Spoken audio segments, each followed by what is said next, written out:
This is my second video on how my recovery is going after tearing my Achilles tendon while playing tennis. This video covers week 2 and 3 post-operation. It was a bit more exciting for me compared to week 1 because I could get back to work and start my rehab. If you want to see the first video in the series on my recovery, I'll leave the link in the description below. If you're currently going through the same injury, I've also filmed a video on 10 must-have items for Achilles rupture. And if you have any other injury, I also filmed a video nutrition for recovering from injuries. You can probably find the links somewhere around here. In today's video, I will discuss my rehab, getting back to work, training, and my latest doctor's appointment, and getting my stitches out.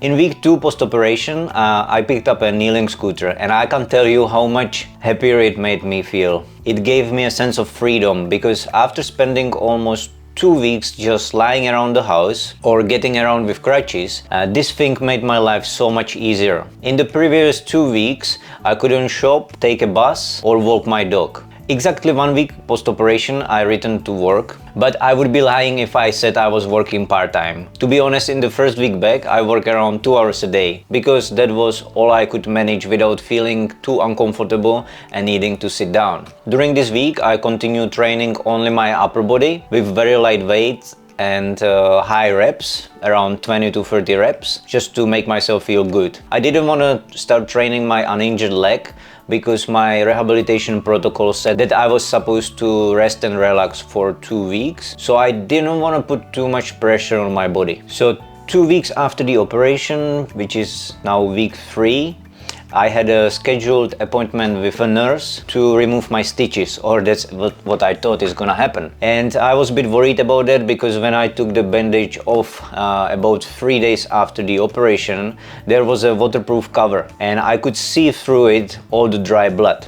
So I thought that they were just going to rip it off and it was going to hurt. But it didn't hurt at all, and I found out that day that there were no stitches. It was just glued together. The scar looks quite nice. Here is a photo how it looked with the waterproof cover and how it looks now. So if you don't want to see it, just skip 10 seconds forward. On the left side is the waterproof cover, and right side how it looks now. The next day I had a physio appointment and started my rehab. To be honest, until this point I felt like it wasn't so bad because the only downside I experienced so far was the anxiety after the painkillers in the week 1. But otherwise I didn't have much pain. I stopped feeling sorry for myself and got back to work and training. So it was all going well. But when I realized how much work the rehab is going to be, that didn't make me feel so good. I took the boot off and the physio asked me to move my foot up and down, but I was just staring and nothing was happening. The first thing we did was adjust the boot, because until then my ankle was just in fixed 30 degrees plantar flexion, basically pointing my toes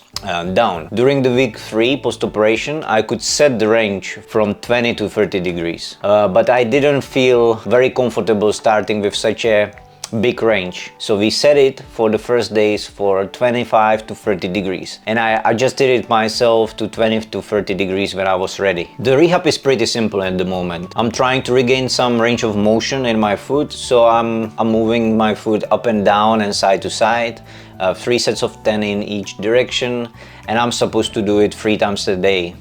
They call it breakfast, lunch and dinner, and sometimes I add a snack. I'm also allowed to start training my lower body, but without involving my ankle on the injured leg. I have started doing some leg lifts while lying on my back and on the side. Some leg extensions with very light weights and not full range of motion, and with isometric holds. I also trying to get back to single leg squats on my uninjured leg. I am also allowed to do some cardio, such as cycling with one leg, and possibly from next week I could do some deep water running, but still in the boot. But I'm not sure how this is going to work. So that's it for the last 2 weeks of my recovery. The reason why I'm sharing this is that maybe it can help someone who is going through the same injury, to give them a better idea of what to expect, how long it takes to recover, and what challenges they may face.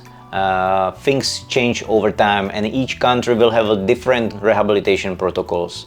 I'm currently in Australia, and according to my rehab protocol I should be out of the boot by week 9, where I'm going to have to wear a shoe with a heel race. Hopefully everything goes according to plan.